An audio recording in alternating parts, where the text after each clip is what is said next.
Ce journal vous est offert par le FPI, Fonds des promotions de l'industrie, votre partenaire privilégié pour la réussite de vos projets.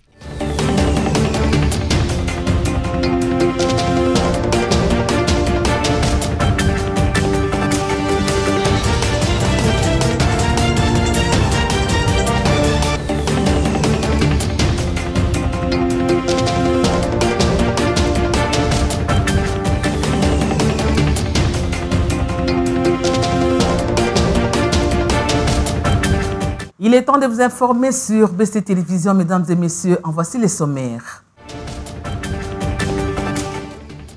Le projet de loi des finances rectificatives 2024 a été déclaré recevable par les députés nationaux et envoyé à la commission ECOFIN pour approfondissement. Selon l'Association nationale des parents des élèves du Congo, ANAPECO, il y a une main noire derrière les enseignants qui continuent de gréver jusqu'à ce jour. On fait célébrer le 17 octobre de chaque année la journée mondiale du refus de la misère a pour but de donner la parole aux personnes directement concernées par la pauvreté sur les conditions indignes dans lesquelles elles vivent. Débutons ce journal à la Chambre basse du Parlement où lors de la plénière tenue dans la nuit du mercredi 16 au jeudi 17 octobre, les députés nationaux ont déclaré recevable le projet de loi de finances rectificative 2024. Après révision, ce budget est fixé à 44 410 de francs congolais qui est l'équivalent de 15,8 milliards de dollars américains contre 40 986 millions de francs congolais. Le détail avec Patricia Bomolo. Cette plénière, présidée par Vital Kamerhe, a connu la participation des élus nationaux, les ministres des Finances Doudou Fwamba et du Budget, Aimé Boji, qui a d'ailleurs expliqué que la rédaction de ce projet de loi de finances rectificative 2024 est justifiée par 4 modifications majeures qui sont les suivantes. L'avènement du gouvernement issu des élections de décembre 2023 qui a eu une incidence significative sur l'équilibre financier du budget du pouvoir central.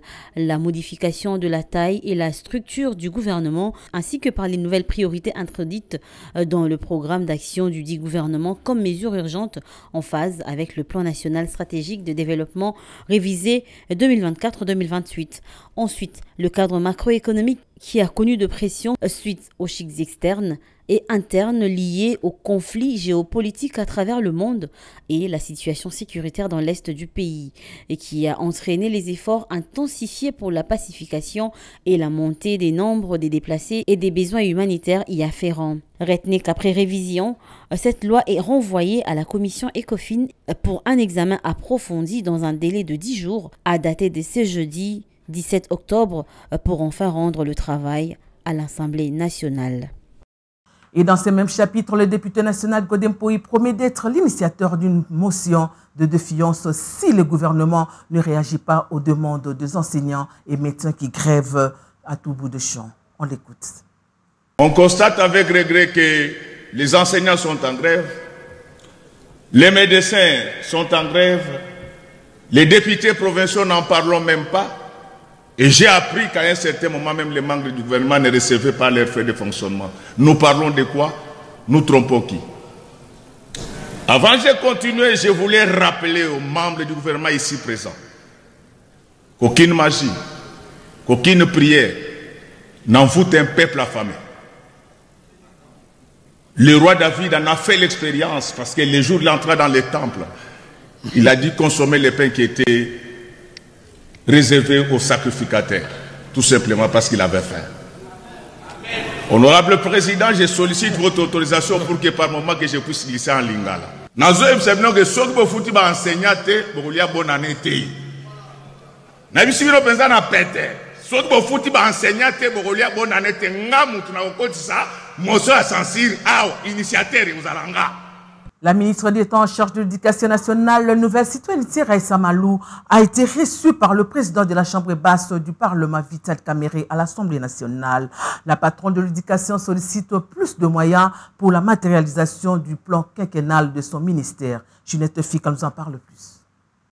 Comme tous les acteurs du secteur public qui s'approchent du bureau de l'Assemblée nationale pour plaider sur l'amélioration des crédits alloués à leurs secteurs respectifs, la ministre d'État, ministre de l'Éducation nationale et Nouvelle Citoyenneté Raïssa Malou s'est rendue dans ces cas chez le président de l'Assemblée nationale Vital Kamerhe. La ministre d'État a tout d'abord présenté les plans quinquennals de son ministère avant de solliciter l'appui de la plénière pour revoir à la hausse les crédits alloués au secteur de l'éducation.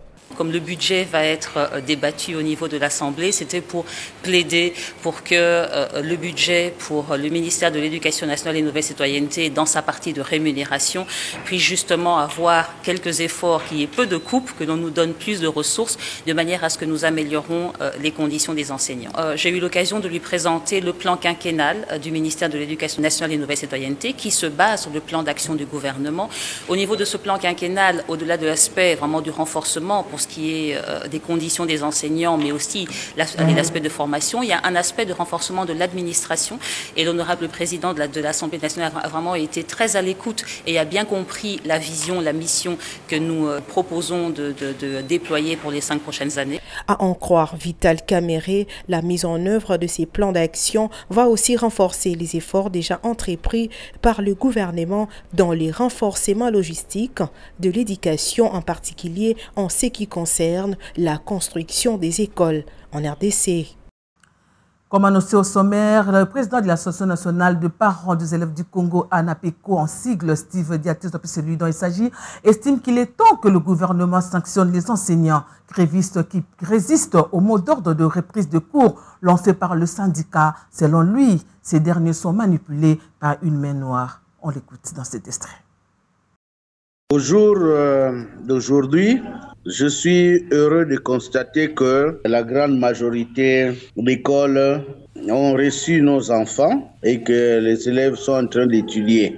Il est resté des poches résiduaires où des enseignants, se disant syndicalistes, sont radicalisés poursuivant d'autres objectifs que l'objectif de grève. Parce que je sais que les vrais leaders syndicaux, les grands syndicats installés dans le pays ont donné le mot d'ordre de suspendre la grève et tous les enseignants sont à l'école. Mais ceux-là qui sont instrumentalisés par des mains noires veulent continuer à sécher le travail et c'est ce que nous déplorons en tant que parents et responsables. Et donc, nous demandons à l'État de prendre ses responsabilités parce qu'on ne peut pas payer les gens qui refusent de travailler. Parlons tout à fait d'autre chose. Lors de sa visite à Genève, le vice-premier ministre de l'Intérieur, Jacques Machabani, a rencontré les hauts commissaires du HCR, Philippe Grandi. Au cours de leur échange, Jacques Machabani a alerté sur l'explosion du nombre de réfugiés et de déplacés internes en RDC. Ensemble, ils ont aussi parlé de la nécessité et de l'urgence d'une prise en charge à la hauteur de la crise humanitaire qui secoue le pays. Mobilisation internationale est mise en place pour sa gestion parce que les conséquences ou les causes de cette crise humanitaire sont aussi dues à certaines réalités sur le plan international. Nous avons échangé avec lui sur toutes ces questions. Il nous a rassuré de son implication et nous allons continuer à suivre parce que au niveau du gouvernement, nous avons aussi des structures qui sont mises en place pour la gestion de ces situations-là. Il était important pour nous de nous rassurer que nous regardons tous dans la même direction et que nous allons continuer à travailler la main dans la main pour le bénéfice de ces populations, mais aussi arriver à mettre fin à ces situations catastrophiques. Et nous avons aussi insisté sur la tripartite autour du HCR, avec les différents pays qui sont concernés par la présence des réfugiés sur le sol congolais ou la présence de réfugiés congolais sur leur sol. Et le gouvernement, pour que ces tripartites se tiennent, de manière à ce qu'on se convienne formellement avec ces différents pays, que ce soit la Centrafrique, surtout le Rwanda, et d'autres pays limitrophes, qu'on se convienne formellement sur l'organisation de retour de ces différentes populations, chacune dans leur milieu naturel. La police a présenté à la presse un couple de présumés criminels accusés d'être impliqués dans le meurtre du chauffeur de taxi et du vol de leur véhicule. Parmi eux, 2 militaires et un sujet angolais. Selon le général Blaise Kilimbalimba, 6 armes ont été saisies. On l'écoute. Il s'agit là des personnes qui ont choisi la violence cruelle, qui ont choisi des taximens pour cible, les étrangler, récupérer leurs voitures et aller les vendre, souvent à vil prix.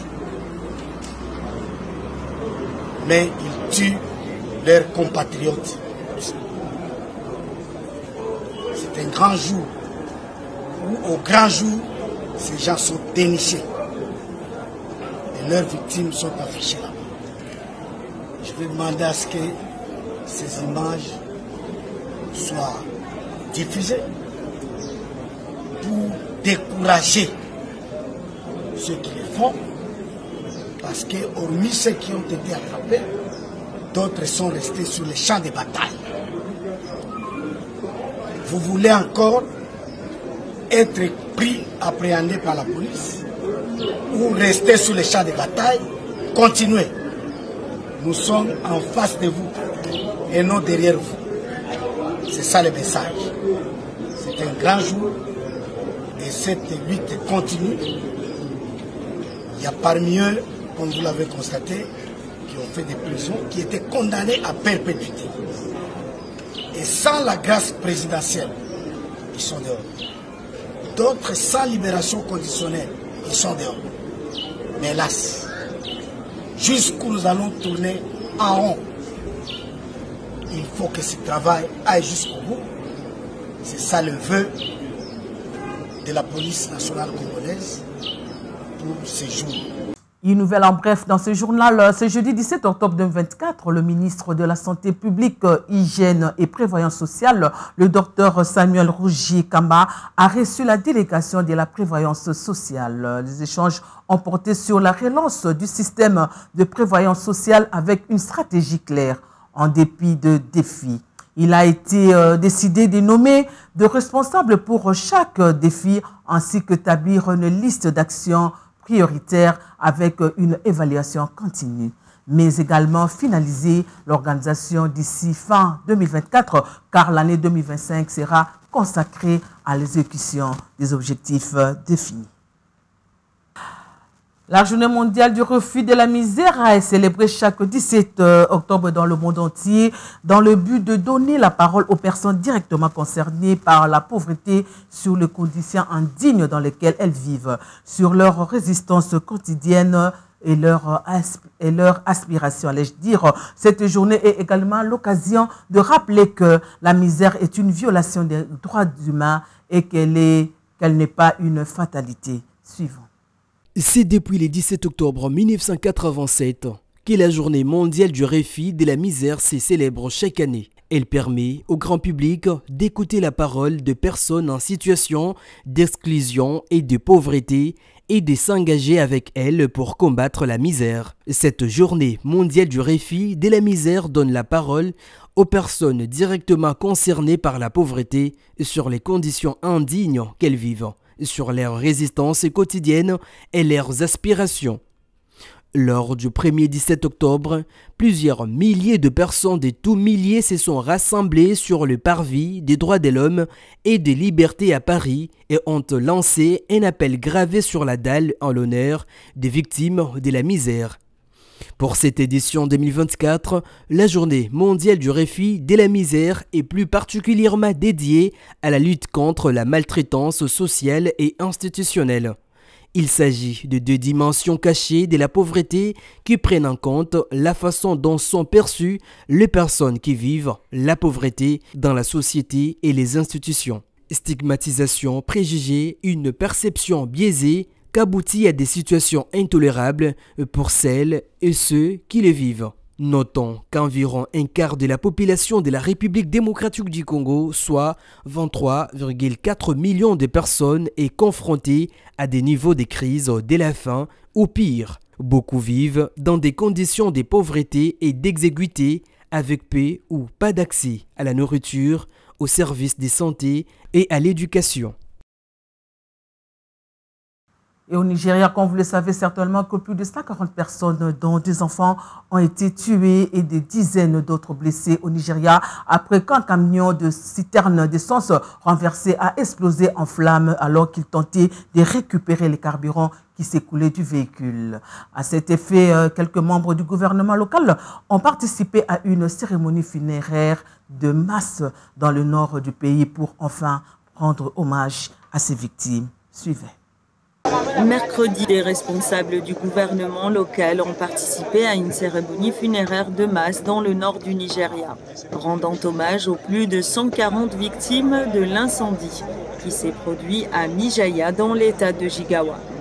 L'incident s'est produit à minuit, lorsque le conducteur d'un camion-citerne a perdu le contrôle de son véhicule sur l'autoroute. Les services d'urgence rapportent que les habitants, dans une quête désespérée pour survivre, se sont précipités pour ramasser le carburant, ce qui a déclenché un incendie énorme. Soulignant l'urgence de la situation, les autorités ont également visité les blessés soignés dans un hôpital local. Les incidents de camions-citernes sont fréquents au Nigeria, où l'absence d'un système ferroviaire efficace complique le transport des marchandises. Avec la flambée des prix du carburant, de nombreuses personnes se tournent vers des pratiques dangereuses, utilisant gobelets et seaux pour récupérer du carburant. Voilà ce qui met fin à ce journal, mais avant qu'on se sépare, le rappel des titres. Le projet de loi des finances rectificatives 2024 a été déclaré recevable par les députés nationaux et envoyé à la commission ECOFIN pour approfondissement. Selon l'Association nationale de parents des élèves du Congo, ANAPECO, il y a une main noire derrière les enseignants qui continuent de crever jusqu'à ce jour. Célébrer le 17 octobre de chaque année la journée mondiale du refus de la misère a pour but de donner la parole aux personnes directement concernées par la pauvreté sur les conditions indignes dans lesquelles elles vivent. Voici la fin de ce journal, mesdames et messieurs. Merci de l'avoir suivi. Au revoir.